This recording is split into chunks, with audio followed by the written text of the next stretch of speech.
Pecha Kucha 190, 5-minute muscles, and doom! So yeah, this was maybe the second or third week in a row where I've been drifting away from the Smiley Show, ostensibly because I was playing so much Star Wars Knights of the Old Republic 1 and 2. I'll touch on that later. But what did I do this week? I did a couple of 10-minute sketches of just this random picture of the Predator I've got.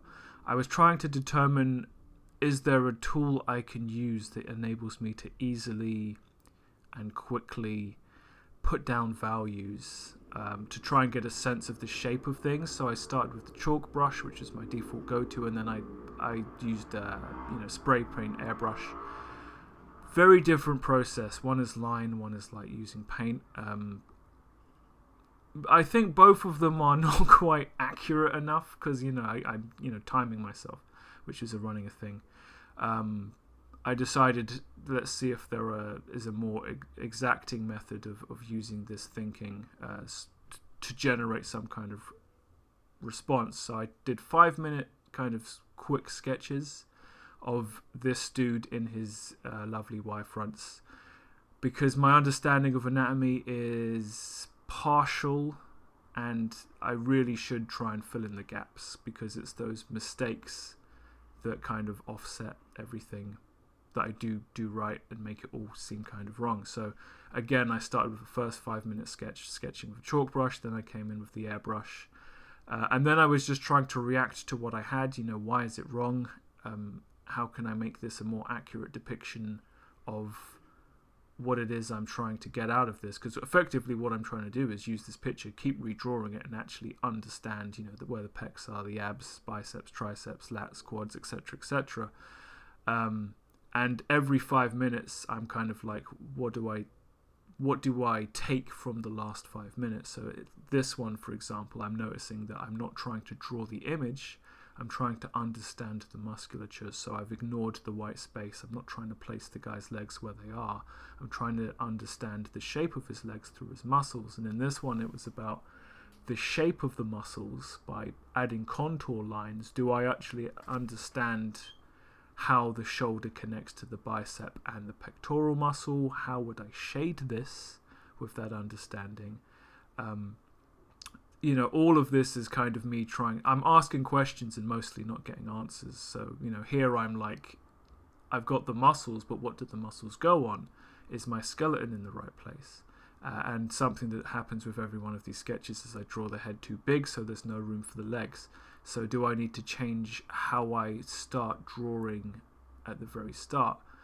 Then I decided, can I add muscles to the skeleton? Because, all art is about building on top of a solid foundation. Should I not then be seeing where my foundation takes me? Where does it take me? It takes me to a place I don't want to go. So in this 5-minute sketch, I spent 4 minutes drawing this, and the final minute, what do I think this should be versus what did I actually end up with? So this is really me on Thursday trying to escape the pull of playing Star Wars all week, and trying to investigate some important questions, but not really getting anywhere.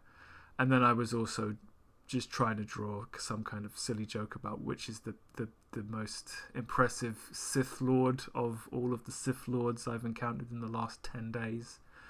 I was also experimenting with some old art styles I've used on and off, like a lazy inking style where I don't ink using a line, I ink using narrow shapes. I started grayscaling the imagery, and I was using that kind of Yoji Shinkawa random shapes in the background technique, and then experimenting with that as well. I should have really made the dialogue using an actual font. I don't think when I post this anyone's going to be able to read it comfortably. It's not like it's worth reading. It's a silly joke. It's more of an in-joke for my personal amusement.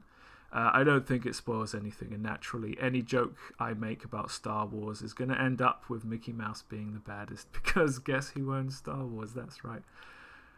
I spent an inordinate amount of time trying to figure out how to make Mickey Mouse look like Mickey Mouse, and then I found as soon as I added the black to his ears, it's like, oh, there he is. Sometimes you've just got to go forward and not worry about the details. I also found, because I had to have a phone call with my work, I've been furloughed, but they're still trying to touch base. I needed something to do while I couldn't do anything else. I went back to an old picture of Doctor Doom randomly, and then I was like, can I do anything with this? If I redraw this now, what happens? So I'm always trying to find a balance between the Jack Kirby original, some of the really cool kind of skeleton skull update versions of Doctor Doom. So I'm Googling this, I'm faffing around, I'm on the phone with work, and what comes out, comes out. It's the idea of just trying to draw without worrying about where it goes, what it is, what it means. I don't do that anywhere near enough. This is what I ended up with. Maybe, I mean, it was like a 40-minute call, and I just kept drawing, just kept looking at Google. I'm veering more towards the Jack Kirby original mask, but it is quite garish, to be honest.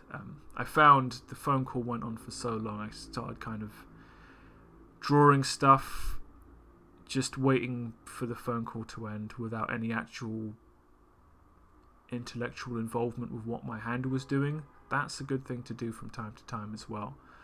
And like I said earlier, Sad Clown of the Week's me for playing too much Star Wars and not doing any Smiley Show. They're great games, 1 and 2, and Knights of the Old Republic 2 is kind of stabler on Windows 10, so it's not, the price of a coffee anymore, probably, because the sale ended. But if you've got nothing better to do and you can tolerate your Star Wars, you'll find probably the best written intellectual properties related to Star Wars that there are, especially since it seems like EA make those games, and Obsidian isn't going to be making anything clever ever again, I suspect. But that brings us to the end of Pecha Kucha 190, and I'll see you next time.